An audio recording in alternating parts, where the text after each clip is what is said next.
जिस तरीके से श्रेया 11 तारीख को पढ़ने निकलती है, उसके बाद वो मिसिंग हो जाती है। लगना चाहिए साहब, चप्पे चप्पे पे सीसीटीवी कैमरा होना चाहिए। नमस्कार, आप देख रहे हैं दुपट्टा फोरम। मैं हूं आपके साथ सत्यम और हमारे साथ जुड़ रहे हैं इंजीनियर राजकुमार पासवान। और राजकुमार पासवान से आज हम बात करेंगे, चूंकि राजकुमार पासवान लगातार चिराग पासवान के विरोध में इस बार भी लोकसभा प्रत्याशी रहे हैं हाजीपुर से। हालांकि इनको सफलता हासिल नहीं हुई। बहरहाल लोकतंत्र का ये पर्व था, जिसको जहां मन मिला वोट मिला। इनसे हम बात करेंगे। अभी का जो सबसे गर्म मुद्दा है वो है श्रेया हत्याकांड। जी हाँ, औरंगाबाद के नबी नगर में जिस तरीके से श्रेया 11 तारीख को पढ़ने निकलती है, उसके बाद वो मिसिंग हो जाती है। परिवार वाले थाने में जाके मिसिंग कंप्लेंट करते हैं। उसके बाद उसकी डेड बॉडी प्राप्त होती है पानी से, मतलब डैम वाले पानी से प्राप्त होती है। आप लोगों को पता होगा। इस पे हम बात करेंगे, इनका राय लेंगे, चूंकि जनता के बीच में आप जाते हैं। राजकुमार जी, सबसे पहले स्वागत है। जी नमस्कार। राजकुमार जी, ये बोलिएगा कि श्रेया हत्याकांड को बहुत सारे लोग राजपूत से जोड़ के देख रहे हैं, बहुत सारे लोग ये जोड़ के देख रहे हैं। ठीक है, अपनी अपनी समुदाय होती है, कम्युनिटी होती है, लेकिन मुझे लगता है कि बिहार की बेटी के रूप में किसी भी वर्ग की बेटी के साथ इस तरह होता है, जहां एक और सुशासन की सरकार है बिहार में, इसके बावजूद भी इस तरह की घटनाएं रुकने का क्यों नहीं नाम लेती है?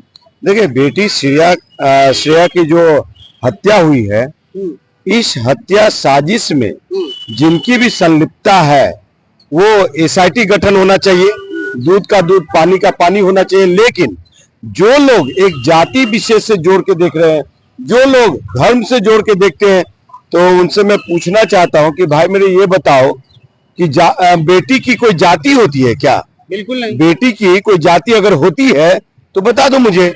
और रही बातें कि दलित की हत्या हो, तब आप मुखर होके दिखाए और मैं मुखर होके बोला, समझे?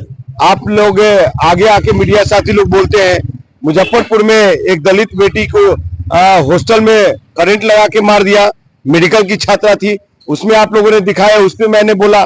तो ये चीजें करना कि श्रेया सिंह एक ठाकुर समाज से, राजपूत समाज से, और ये चीजें रही बात है कि बिहार में सुशासन की सरकार है, और वो सुशासन की सरकार में अगर किसी बेटी की रेप हो रही है, हत्या हो रहा है, उसे अपहरण कर लिया जाता है, कहीं तेजाब फेंक दिया जाता है, तो बड़ा दुर्भाग्यपूर्ण है।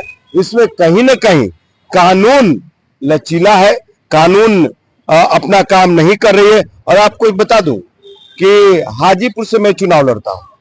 हाजीपुर संसदीय क्षेत्र में मेन टाउन शहर में अगर किसी बेटी के साथ कुछ दुर्घटना घट जाए, रेप हो जाए, हत्या हो जाए, एक सीसीटीवी कैमरा नहीं है साहब। हाजीपुर में एक भी सीसीटीवी कैमरा नहीं। जाकर के क्या कहते हैं, मुआयना कर लीजिए। और अगर है भी तो वो काम नहीं कर रहा है। मैं डंके की चोट पे दावे के साथ कर रहा हूं, ये प्रशासन का कहना है, समझे? ये हालात है। तो आपका ये भी कहना होगा कि औरंगाबाद जैसे शहर है या जो भी है, हर जगह सीसीटीवी कैमरा लगना चाहिए? साहब, चप्पे चप्पे पे सीसीटीवी कैमरा होना चाहिए। अच्छा। स्कूल परिसर के इर्द गिर्द कैमरा होना चाहिए, समझे? और जो नहर नाला है, वो अगर स्कूल का कोई रास्ता नहर नाला के तरफ जाता है, उस पर भी मॉनिटरिंग होनी चाहिए। आप इतने साल में, आज आजादी के 76वें साल में हम लोग जी रहे, 77वें साल में, और आज ये हालात है। सरकार कर क्या रही है? विजय सिन्हा बड़ा महागठबंधन की सरकार थी, तो विजय सिन्हा जी बोलते थे कि रेपिस्टों की सरकार है, बाहुबलियों की सरकार है, किडनैपर का सरकार है। आज किसकी सरकार है? सबकी बोलती बन गए। वो ये चिराग पासवान जैसे लोग 6 दिन के बाद बोलते हैं, मुंह खोलते हैं। एक बेटी की रेप हुई, दलित बेटी की, उसमें चिराग पासवान कुछ नहीं बोलते हैं। यहाँ छपरा में आपको बता दूं कि एक सिंगर को बाहुबलियों सामंतवादियों के द्वारा मारा गया, उसमें चिराग पासवान नहीं बोले। तो साहब, मैं लगातार कहता हूं कि किसी भी बेटी के साथ ऐसी घटना घटती है, सत्यम जी, तो वो दुर्भाग्यपूर्ण है। बेटी की कोई जाति नहीं होती है। वैसे बेटी के लिए एसआईटी गठन होना चाहिए। और निर्भया कांड को आप लोग याद करते हैं, बिहार में कितने निर्भया हो गया कांड, लेकिन यहाँ की जनता लोग नम बैठे हुए, चुपचाप बैठे हुए, और नेता लोग मुंह पे टेप लगा के बैठे हुए। सरकार सिर्फ एसआईटी गठन कर देती है, जांच कर देती है, बस फाइल बंद। वो वैसे दरिंदों को फांसी मिलना चाहिए, न्यायिक प्रक्रिया के तहत उनको जेल भेजा जाना चाहिए, और नहीं तो सबसे बड़ा अदालत है जनता। जनता के बीच में भेज दीजिए, वो फैसला कर देगी। जिस तरीके से देखा, इन्होंने सीधा वार किया सिस्टम पे और सरकार पे, और सीधा इन्होंने कहा कि प्रशासनिक चूक और जो सिस्टम में जो लूप होल है उसको खत्म बिना किए हुए बिहार की बेटी कभी भी सुरक्षित महसूस खुद को नहीं कर पाएगी। और इस तरह की घटनाएं जब भी सामने आती है तो लोग कुछ दिन तक हाय तौबा करते हैं, रोड पे निकलते हैं। एक जाति वर्ग समुदाय भी रोड पे निकल आता है जिस जाति वर्ग से कोई खास लड़की बिलोंग करती है तो, लेकिन इसका ये मतलब नहीं है कि आपराधिक मानसिकता पे लगाम लगाया जा सके।